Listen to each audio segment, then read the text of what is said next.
do what's called control breathing. You press a key, and the player will hold his breath for a moment, and then breathe out, and then continue to do that. Take a breath and pause between each breath. So when the pause happens, the most accurate time to fire. This a lot more realistically models the way someone really uses a weapon.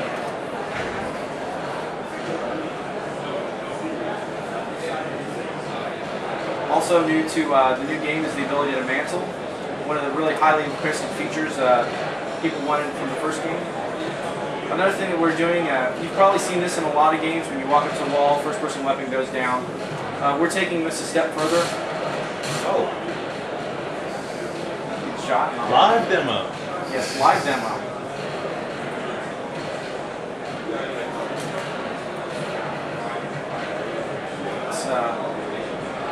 Let's try that again. Take two. Do it over here where there's no bad guys trying to shoot. We actually have what we call a first-person weapon collision system. As you'll see here, my weapon will actually collide and push back against objects in the world. Full collision, and then if I move too far, it will push back, and then I have a moment before it goes down.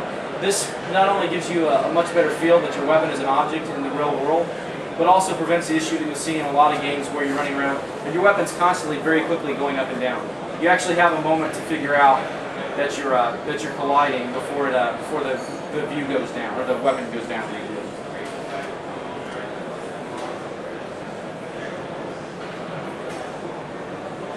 Now, if you'll notice, there's not a lot of elements on the HUD. We went with a goal for this game to keep the HUD as uncluttered as possible. We think that makes the game a lot more immersive.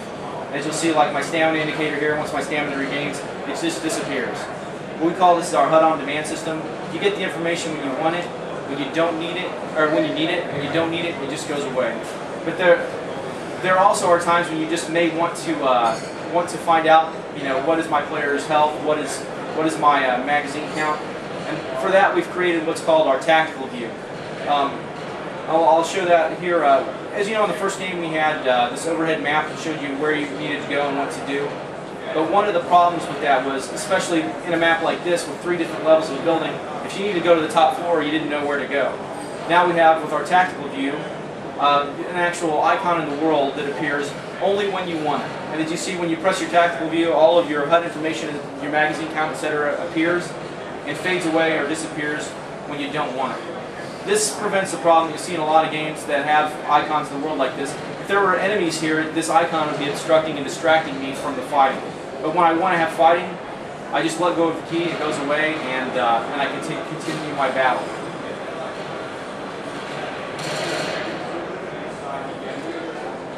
Another interesting feature of Heroes of Stalingrad is what we call our squad command system. I can give commands to my squads or fire teams, high-level tactical commands. I'll just say, attack the North Hall. My AI will follow those commands dynamically using cover and engaging the enemy to take that objective.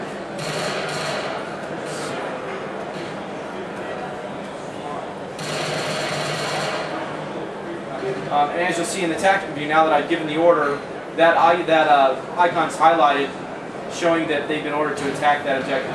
What's great about this is in multiplayer, when you're playing with a human squad, everyone in your squad will also be able to see where they need to go and attack. This was kind of an issue in the first game, people not being able to, we had a command system, but people weren't really able to figure out exactly where it was they were supposed to go.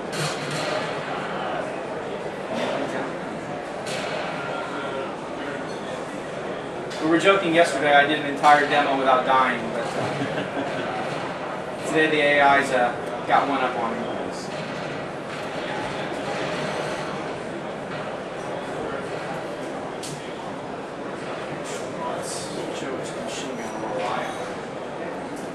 So what is the objective of the territory mode? I mean, the objective of the territory mode is to, depending upon the level on which team you're on, in this instance, I'm trying to capture all of these objectives in the map. And the enemy team in this particular level is trying to defend the objectives. One of the kind of cool new features about this is what we call lockdown. One of the problems you often run into with attack defend game types is oftentimes as a defender, let's say you have to defend all of these objectives on a large map, it might take 10 or 15 minutes for the level to end.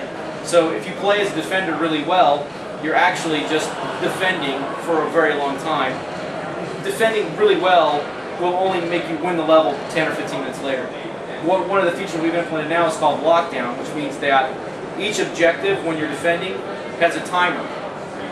And if you're able to defend very aggressively, you might be able to, let's say the first objective, you have to hold it for 3 minutes.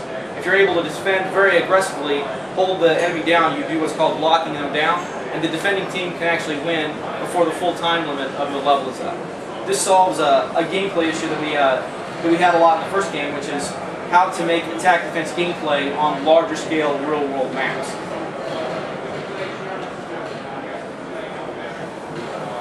So how do they achieve the lockdown? Is it just killing the guys, or what's the mechanic there? They achieve the lockdown by preventing the enemy from capturing the objective. So if they're able to hold that objective and prevent the enemy from getting it for a certain amount of time, it varies by objective, then they've achieved the lockdown. As you can see, essentially, to capture an objective, an enemy has to move into the area and hold it for a certain amount of time. You've got a progress bar that fills up. If they can prevent that from happening, then they achieve the lockdown.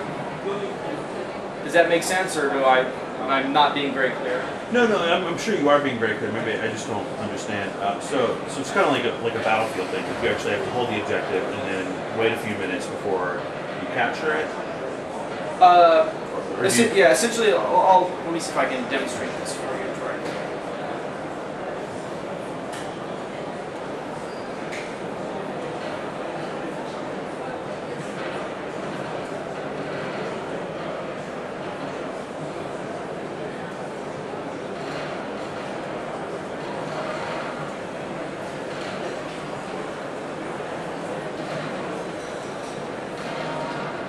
Okay, as you can see here, the bar at the bottom represents the relative number of forces in the area. Okay. Red means there's a certain amount of Russians, black is the Germans. There's more Russians than Germans here. A little slow on the draw. There's more Russians than Germans there, so the Russians were holding the objective.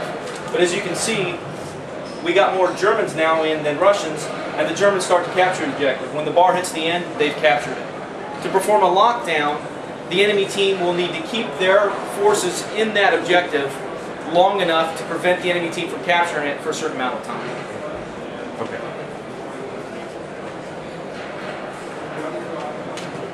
It's basically a way to reward a very good defending team.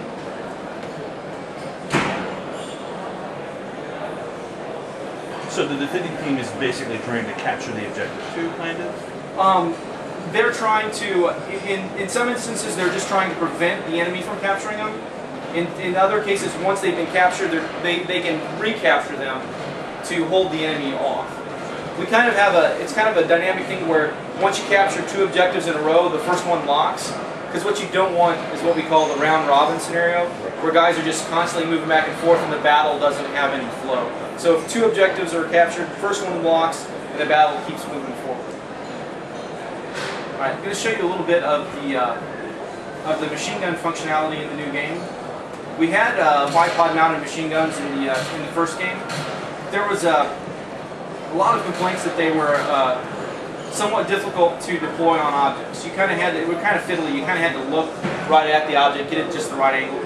This is common in a lot of games that have bipod mounted machine guns. So we've done a lot of work to streamline this. You can walk up to any object in the world that's at the right that looks like you can deploy on it. It doesn't matter if you're looking at it. Just press your iron sights key, you deploy, move away, you undeploy. Very streamlined and easy to use. One of the other cool features about this system is, in a lot of games, when you have a weapon like this, you deploy it, but then the gun moves around like this, kind of like you're just lifting it up and moving it around. In Heroes of Stalingrad, we actually model proper movement, camera movement, and locking the bipod in place. This isn't just a visual feature, this is actually a gameplay feature.